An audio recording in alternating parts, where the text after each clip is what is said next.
इसलिए एग्रेसिव हूं कि जम्मू एंड कश्मीर के पीओके को आप भारत का हिस्सा नहीं मानते हो क्या? एग्रेसिव ना हो, जान दे देंगे इसके लिए। क्या बात कर रहे हो आप? एग्रेसिव होने की क्या बात कर रहे हो? जान दे देंगे इसके लिए।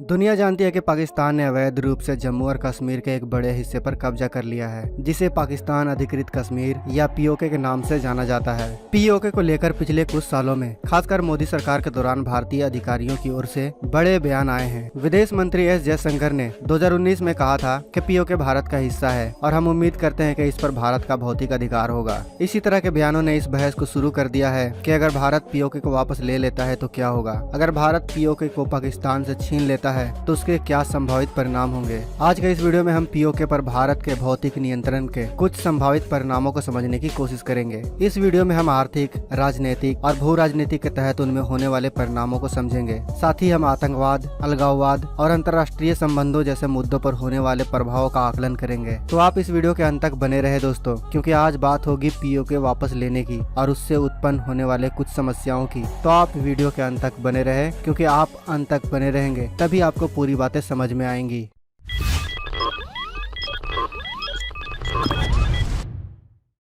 दोस्तों, पीओके वापस लेने के बाद उसके क्या क्या प्रभाव होंगे, यह जानने से पहले हमें यह जानना जरूरी है कि आखिर पीओके है क्या। दरअसल पीओके में विभिन्न क्षेत्र शामिल हैं। यह तथाकथित आजाद कश्मीर, गिलगित बाल्टिस्तान और सक्सगाम घाटी का क्षेत्र है, जो पाकिस्तान ने चीन को उपहार के तौर पर दिया हुआ है। पीओके क्या है यह जानने के बाद हमें यह जानना जरूरी होगा कि भारत पीओके को आखिर वापस लेगा तो कैसे लेगा। दोस्तों, यह बात तो साफ है कि पाकिस्तान पीओके को शांति से भारत के कब्जे में आने नहीं देगा। यह कूटनीति के माध्यम से होना लगभग असंभव है। तो साफ है कि पीओके को वापस लेने के लिए सैन्य कार्रवाई की जरूरत होगी। लेकिन ध्यान देने वाली बात यह होगी कि यह सैन्य कार्रवाई छोटी मगर बहुत तेज और निर्णायक करनी होगी। लंबे समय तक चलने वाला युद्ध एक परमाणु युद्ध में बदल सकता है और कोई नहीं चाहेगा कि भारत पाक के बीच का युद्ध परमाणु युद्ध में बदल जाए। साथ ही चीन के सक्रिय रूप से शामिल होने पर भारत को दो मोर्चे के युद्ध के लिए तैयार रहना होगा। हमें इस बात का भी ध्यान रखना होगा कि पीओके में पाकिस्तान द्वारा अत्यधिक सैन्यकरण किया जाता है, इसलिए पीओके में मौजूद महत्वपूर्ण सैन्य प्रतिष्ठानों को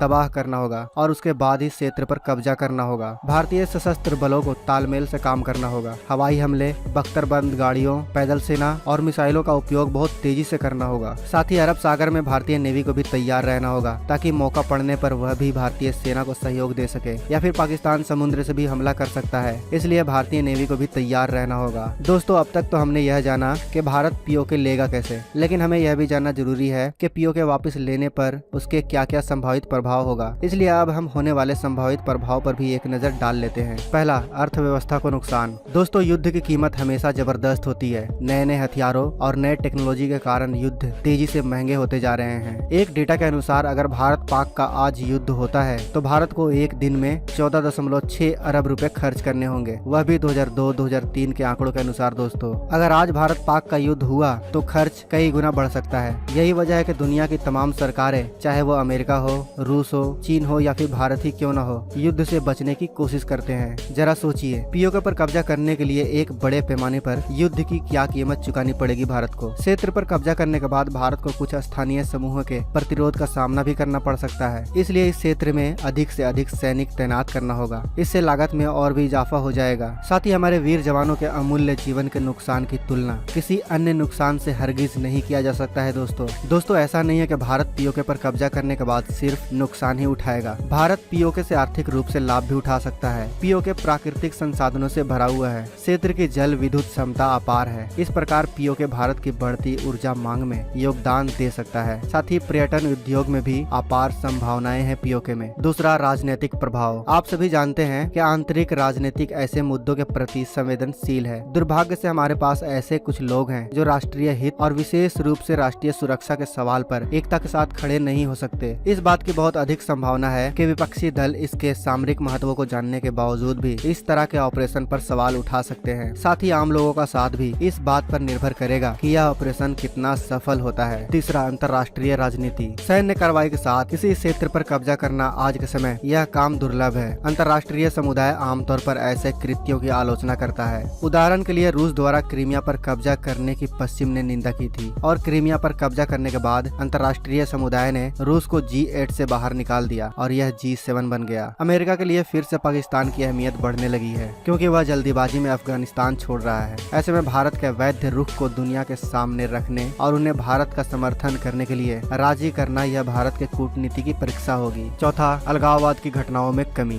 भारत में विशेष रूप से कश्मीर घाटी में पाकिस्तान प्रायोजित आतंकवाद में भारी कमी आएगी। ऐसा इसलिए होगा क्योंकि घुसपैठ के लिए ज्यादातर आतंकी लॉन्च पैड POK में ही है। हम यह नहीं कह सकते हैं कि आतंकवाद पूरी तरह समाप्त हो जाएगा, लेकिन युद्ध का मैदान अब कश्मीर घाटी से POK में स्थानांतरित हो जाएगा। पांचवा, क्षेत्रीय भू राजनीति में प्रभाव। क्षेत्रीय भू राजनीति सबसे अधिक प्रभावित पहलू होगा। POK को वापस लेना भारत के लिए जबरदस्त संभावनाएं पेश करता है जो कुछ इस प्रकार होंगी। पहला, POK अफगानिस्तान के लिए सीधा भूमि मार्ग गिलगित अफगानिस्तान के वखान कॉरिडोर से जुड़ा है। POK अफगानिस्तान तक पहुंचने के लिए पाकिस्तान और ईरान पर भारत की निर्भरता कम करेगा। भारत अगर POK को वापस ले लेता है तो भारत का मध्य एशिया, रूस और यूरोप के साथ व्यापार बढ़ जाएगा। साथ ही ताजिकिस्तान होते हुए एक गैस पाइपलाइन पाकिस्तान को दरकिनार कर भारत लाई जा सकती है। दूसरा, पाकिस्तान को चीन से अलग करना। दोस्तों, अगर भारत POK को वापस ले लेता है तो पाकिस्तान और चीन के बीच कोई सीधा जमीनी संपर्क नहीं रहेगा। साथ ही भारत उनके लिए अपने हवाई क्षेत्र भी ब्लॉक कर सकता है। इस प्रकार कनेक्टिविटी का एकमात्र तरीका अधिक लंबा और असुविधाजनक समुद्री मार्ग होगा जो चीन पाकिस्तान के गठजोड़ के लिए एक बड़ा झटका होगा। साथ ही भारत पाकिस्तान के बीच भविष्य में कभी युद्ध होगा तो चीन पाकिस्तान का तत्काल सैन्य सहायता देने की स्थिति में नहीं होगा। तीसरा, CPEC का अंत। भारत अगर POK को पाकिस्तान से छीन लेता है तो चीन पाकिस्तान के बीच आर्थिक गलियारे का खात्मा हो जाएगा जिससे चीन के वैश्विक महत्वाकांक्षाओं पर बड़ा झटका लगेगा। दोस्तों, भारत अगर POK को पाकिस्तान से वापस ले लेता है तो सबसे बड़ा सवाल यह होगा कि इसके बाद भारत और पाकिस्तान के बीच के रिश्ते कैसे होंगे। हम आपको बता दें कि भारत पाकिस्तान के रिश्ते सबसे निचले स्तर का होगा। अब भारत पाकिस्तान की लड़ाई भारत पाकिस्तान के अंतर्राष्ट्रीय सीमा पर होगी, न कि LOC पर जो भारत के क्षेत्र के अंदर है। अब पाकिस्तान का ध्यान POK को वापस लेने की ओर जाएगा। कश्मीर को वापस लेना अब पाकिस्तानी रणनीतिकारों के लिए कम महत्वपूर्ण नहीं होगा। वहीं दूसरी ओर चीन से युद्ध की आशंका भी बढ़ जाएगी क्योंकि चीन ने CPEC में भारी निवेश किया हुआ है। चीन भारत को इतना भारी निवेश आसानी से कभी नहीं देना चाहेगा। ऐसे में चीन के साथ पाकिस्तान का समर्थन करने के लिए दो मोर्चों पर युद्ध का खतरा मंडरा रहा है। भारत को इस तरह के खतरों का मुकाबला करने के लिए अपनी सैन्य क्षमताओं को और अधिक उन्नत बनाने की आवश्यकता है। इसके अलावा दोस्तों, पाकिस्तान से समर्थन में कठिनाई के साथ कश्मीर में अलगाववाद में भारी कमी आएगी। केंद्र शासित प्रदेशों में स्थिरता और आर्थिक विकास का अनुभव होगा। दोस्तों, आशा है आप समझ गए होंगे कि अगर भारत POK को वापस ले लेता है तो भारत पर क्या क्या प्रभाव पड़ेगा। आज के इस वीडियो में बस इतना ही। वीडियो अच्छी लगी हो तो वीडियो को लाइक और अपने दोस्तों के साथ शेयर करना बिल्कुल भी ना भूलें। साथ ही कमेंट बॉक्स में अवश्य बताएं कि भारत को POK कब तक वापस ले लेना चाहिए। कमेंट बॉक्स में अवश्य बताएं दोस्तों, हम आपके कमेंट का इंतजार कर रहे हैं।